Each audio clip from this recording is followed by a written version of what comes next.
Hey everyone, welcome to the Cyber PMM podcast. This is Dane Disimino, creator of Cyber PMM, here to help you fight digital chaos, cut through the hype, and do more with less. So, as I mentioned in my previous episode, lately my LinkedIn feed has just been a total fire hose of AI hype. Some of it, though, is really mind blowing. And so I'm continuing to pull on the thread and investigate these different tools and apps because there's so much to learn. And the pace is really wild. It's hard to keep up, but it's clear that AI is here to stay. So if we don't adapt, we might get left behind in this digital world. I think it's probably likely that we'll become irrelevant if we don't learn the ropes here. So here's the thing, though. There's so many tools popping up every day that it's really impossible to look at every single thing that's coming out. I saw today that Anthropic launched Claude, right? And great, that's amazing. But that was just after XAI launched Grok, and that was just after the previous launch and the previous launch. Every couple days, there seems to be some mind-blowing innovation by the next vendor, and it's frankly impossible to research all of these tools and to make use of them all. So what I've done here is just taken a step back. I've zoomed out and broken it all down into 10 categories, or camps, as I like to call it. That's probably because I like going camping. I'm not sure.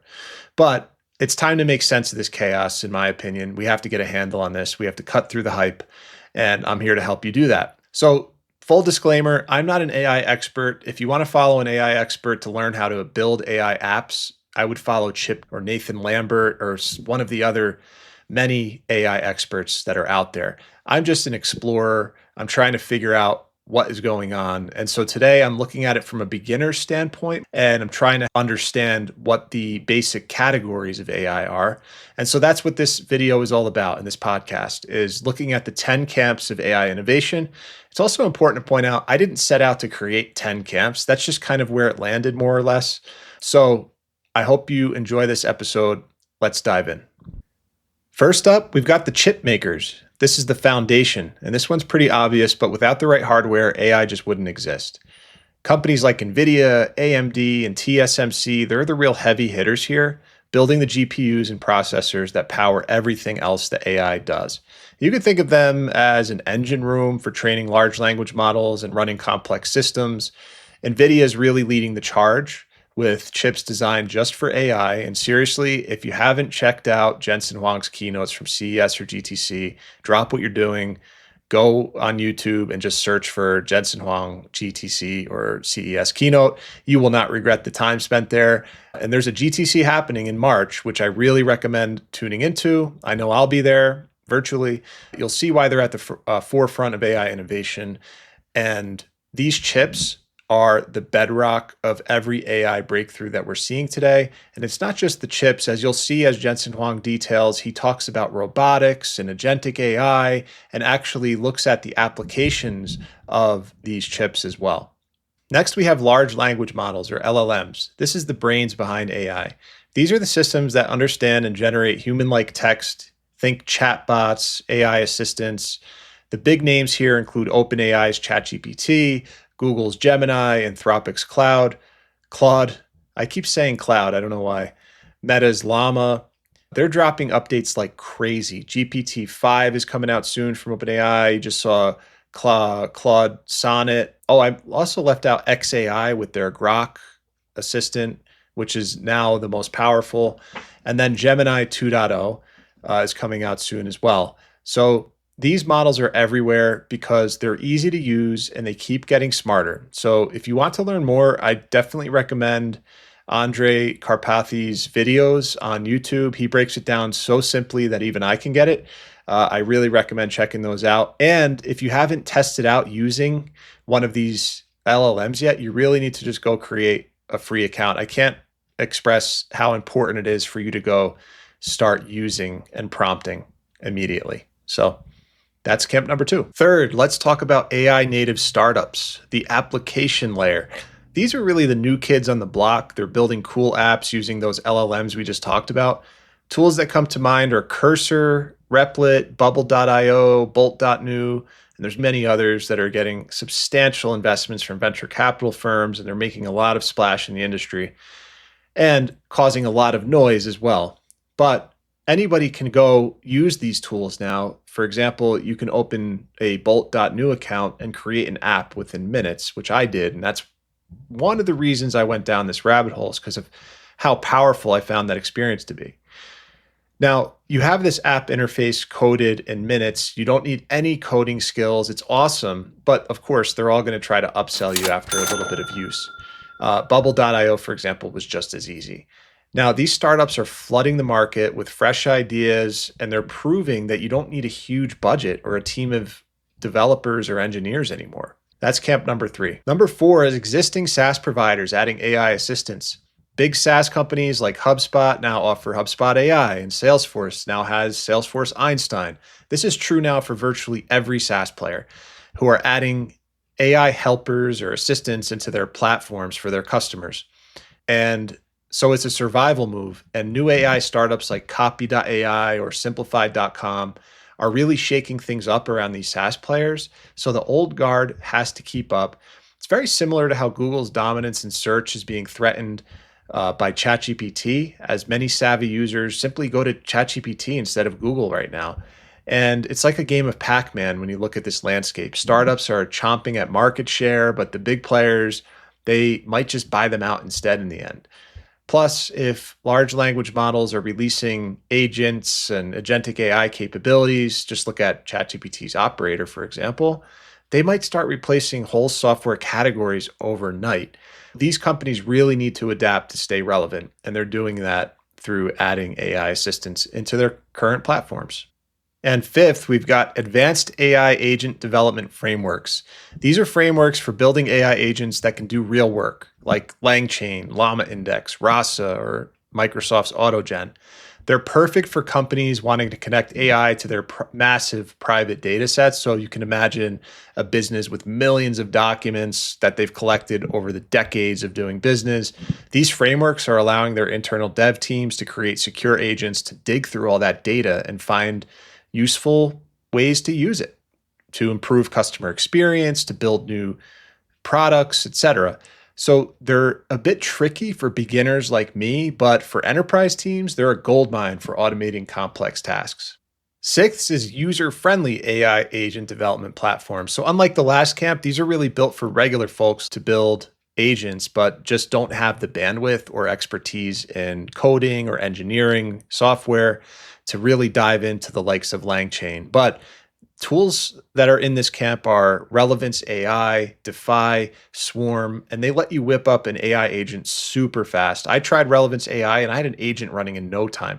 It even let me add sub agents and connect all these different tools, and it became very simple for me to picture how this could be used to automate product marketing tasks, for example. So these platforms are awesome for solopreneurs or small teams that want to jump in without getting overwhelmed. Number 7, enterprise-focused AI agent development platforms.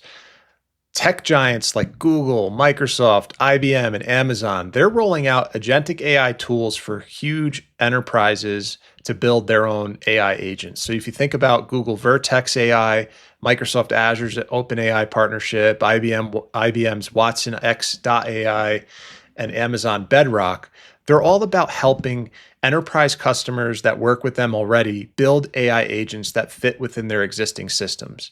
If you look at Vertex AI's no-code setup, it's pretty cool for natural language agents and also makes it easy for large enterprises to get started.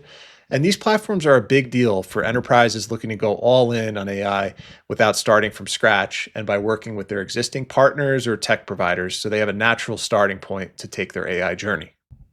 So here's a quick example of how Amazon talks about Bedrock.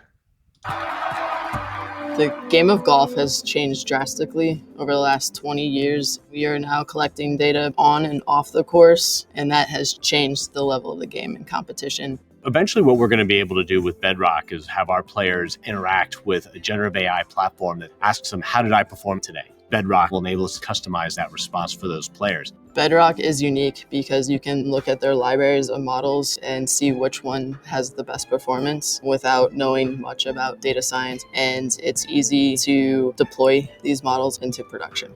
8th, we've got open source machine learning hubs and frameworks. These are free hubs and frameworks such as Hugging Face, TensorFlow, and PyTorch that developers love.